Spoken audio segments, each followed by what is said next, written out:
Army units continue to chase al-Qaeda terrorists in Aleppo and Damascus countryside.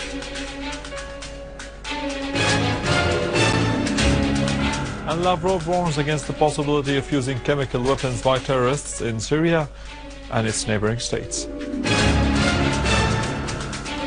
A secret document released by the French intelligence discloses that 130 French nationals are fighting alongside the terrorist groups in Syria. And Egypt destroys 4 tunnels on the borders with Gaza used by terrorists to launch attacks against the Egyptian army.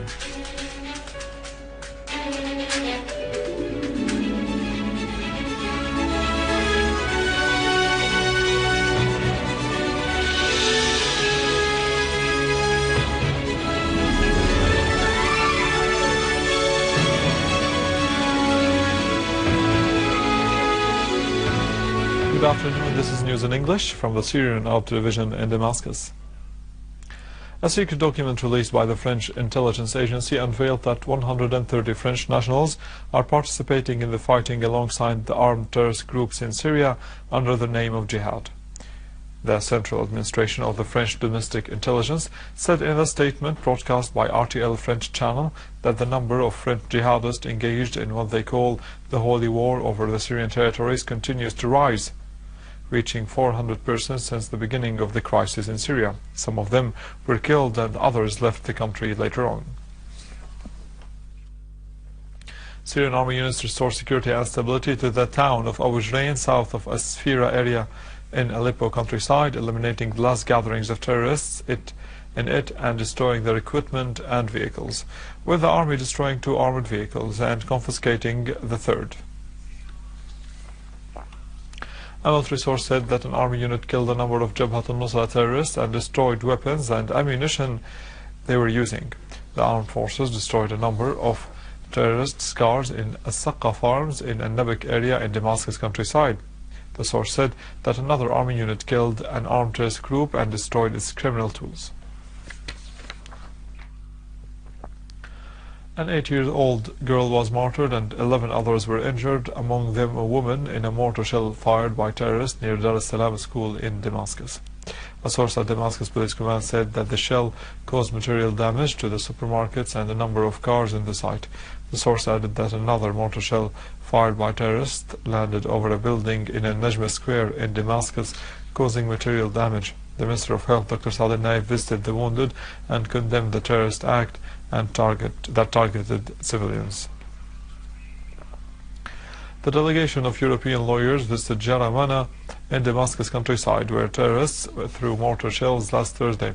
The shells killed 22 martyrs and wounded scores. Among the victims was the 14-year-old girl Sana Sabbagh. Human Rights Watch described the crimes committed by the armed terrorist groups against villagers in the northern countryside in Latakia in early August, which claimed many civilians, mostly women and children, as crimes against humanity. The AFP quoted Joe Stark, Deputy Director for the Middle East and North Africa at Human Rights Watch, as saying, "These abuses were not the actions of rogue fighters. This operation was a coordinated and planned attack on civilian population." A 105-page report of Human Rights Watch issued yesterday reviewed the crimes against the villages perpetrated by armed opposition based on an investigation conducted during a visit to the area in which 35 witnesses were interviewed.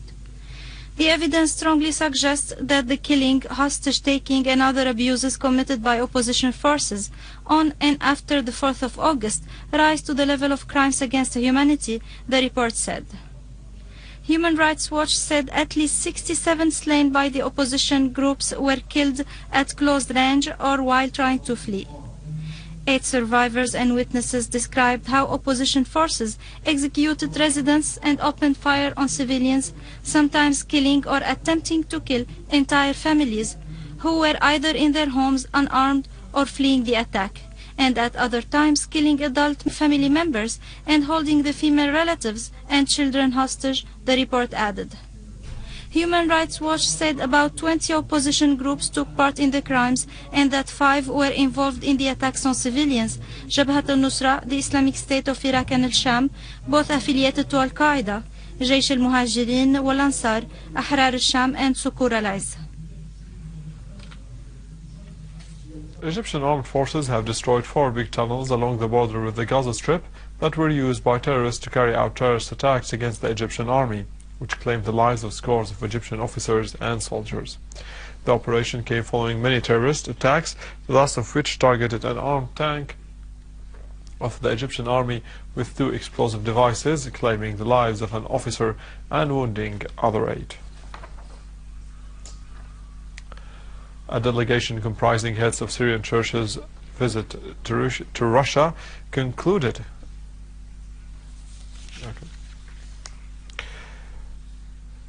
Bishop Barakat stressed that the evil that came to Syria from abroad and the Western sanctions imposed on the country affect all the Syrian people. In a press conference yesterday, Bishop Barakat said that there cannot be a specific area for the Christians in Syria and other areas for other religions, adding that Syrians know no discrimination among persons. Bishop Isaac Barakat of the Greek Orthodox Patriarchate in Damascus stressed that the Christians in Syria are not a minority, adding that they are Syrians.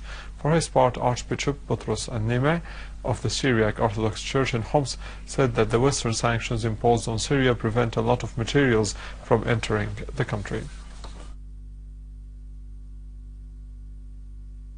Russian Foreign Minister Sergei Lavrov announced that Russia and Kuwait have identical stances on the call for holding an international conference on Syria and support for the international resolution on the chemical weapons in Syria.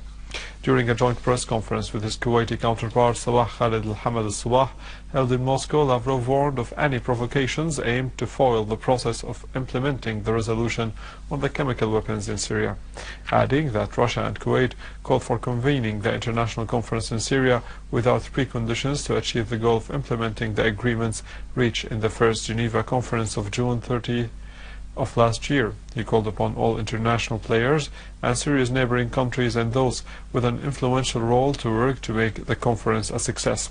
For his part, Kuwaiti Foreign Minister voiced his country's support for a political solution in Syria and the need to launch a political process and hold Geneva II conference as soon as possible and with all the details agreed upon. The Organization for the Prohibition of Chemical Weapons, OPCW, was awarded the Nobel Peace Prize. OPCW Director General Ahmed Ozomko expressed hope that the prize would help the states possessing chemical weapons to eliminate them. The OPCW was formed in 1997 to enforce the Chemical Weapons Convention. The Chemical Weapons Convention team currently working in Syria continued its operations dismantling a number of chemical weapons. Meanwhile, the Security Council agreed on establishing a joint team from the United Nations and the OPCW tasked with dismantling chemical weapons in Syria. A letter sanctioning this team will be sent to the United Nations Secretary General Ban Ki-moon by permanent representatives of Azerbaijan to the United Nations Aksim Mehdiyev, as per Ki-moon's own suggestion in a recent report. All 15 members of the Security Council greenlit this letter rather than issue a resolution in order to save time.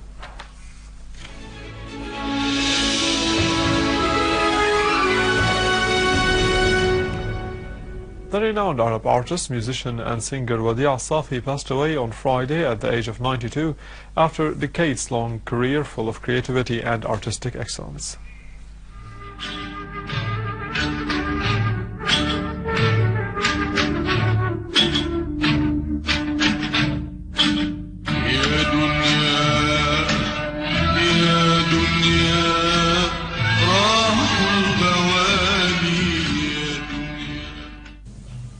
The Lebanese National News Agency said that el-Safi suffered from health complications while he was at the house of his son in the town of Mansouriya in East Beirut.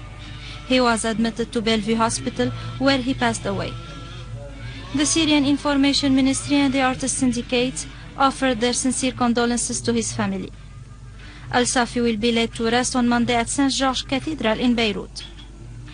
Wadih al-Safi is considered the pillar of Lebanese music and one of the most prominent figures in Arab music. Nicknamed the man with the golden throat, whose name and voice were associated with the mountains of Lebanon.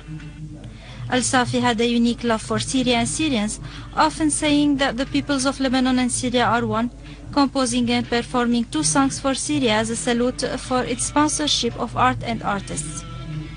Wadih al-Safi was born Wadih Francis on November 1, 1921 in the village of Niha in al-Shuf area.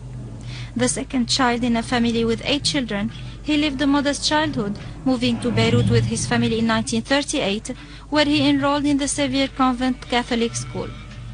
After 3 years, he was forced to leave school to help his father support the family. Al-Safi eventually participated in a talent show organized by the Lebanese radio, then known as the Near East Radio, winning first place in the singing category and outperforming the 39 other contestants. Al-Safi traveled to work in Egypt in 1944 and to Latin America in 1947, where he stayed for 3 years, returning to Lebanon later, where he issued his single Walau from one of the movies he appeared in, making a landmark in his career. In the following years, Al-Safi became the undisputed king of singing in Lebanon and the Arab world. In 1990, Al-Safi underwent open heart surgery, yet he continued to compose, sing and perform in Lebanon and abroad, and continued to cooperate with Arab and foreign artists. Al-Safi was awarded several honors, including the National Order of the Sidr, which was awarded to him by former Lebanese President Emile Lahoud.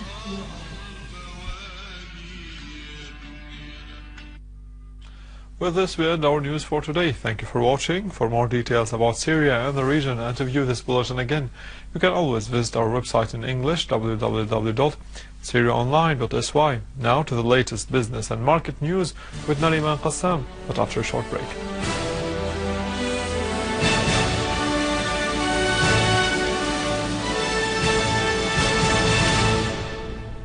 Ladies and gentlemen, good afternoon. As part of the efforts to curb black market currency dealings and speculation, the Criminal Security Department in Damascus arrested Hamdi al-Khatib, a notorious black market foreign currency trader and smuggler, catching him in act. More in the following. In confessions broadcast yesterday by the Syrian television, al-Khatib said he had been trading in foreign currency in the black market for 6 years, operating from an office in al-Harika area until he was forced to relocate to a closed store in the same area to evade the authorities. Al-Khatib named some other black market traders he dealt with, including Kamal Yunus and Mahmoud Darwish, adding that he also dealt with Al-Jaja Exchange Company, which was a licensed company using black market prices with the full complicity of the company. He said that he sent money orders to Jordan and Lebanon illegally through Yunus and Darwish, dealing with Fawaz Basatne and Mu'min Marayati in Jordan, and with Jamal Basatne and Plaza Company in Lebanon, employing these accomplices to send funds to these countries to avoid detection by the authorities. Al-Khatib was caught red-handed in his office with sums in Syrian pounds, US dollars and Saudi riyals by the Criminal Security Department and a team from the Central Bank, and he confessed to his crimes on the spot. Syria's central bank has announced that it would hold a public session next Tuesday to sell $20 million to licensed institutions for exchanging currencies to be sold later to the public in line with regulations in effect. This session comes within the framework of continuous intervention carried out by Syria's central bank to maintain stability of exchange rate to the Syrian pound. Director of Department of Studies and Awareness at Damascus Equities Market, Mr. Osama Hassan, has asserted that 700 new investors have entered the market since the beginning of this year as a result of confidence in the performance of the market and the use of new investment tools that guarantee more revenues.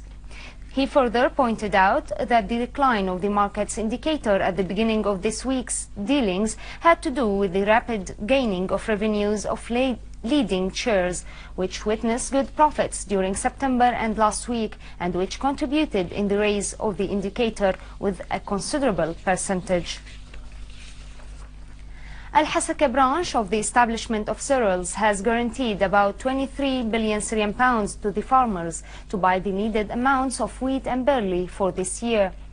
Engineer Muhammad Zaki Bakr al-Khalidi, head of the Department of Marketing at the branch, said that the quantity of the purchased wheat has exceeded 550,000 tons, while the barley exceeded 95,000 tons. He hailed the initiative of the establishment to pay fees for transporting the cereals from the field to the centers in the city to encourage the farmers and to guarantee the biggest quantities of strategic crops. Directorate of Agriculture in Idlib province has set the 1st of next month to start growing wheat and the mid of this month to start growing barley in all parts of the province. Assistant Director of Agriculture, Engineer Mohammed Noor Tako, said that the total space area to be planted is estimated at about 70,000 hectares, pointing out that granting licenses is carried out easily through facilitating measures. He expected the percentage of planted wheat for this year to exceed expectations due to less costs in terms of irrigation. The free zone in Latakia province is ready to embrace Aleppo's industrial facilities that were greatly damaged as a result of vandalizing them by the terrorist groups. The directives issued by the government have been put in implementation to transfer, reactivate and correct productive course of these facilities as soon as possible, in addition to looking for the suitable solutions to be adopted to move small and medium-sized industries that are environment friendly to the free zone land with the aim of activating cycle of production and creating new opportunities. Now over to some main currencies exchange rates according to the bulletin of the Central Bank of Syria.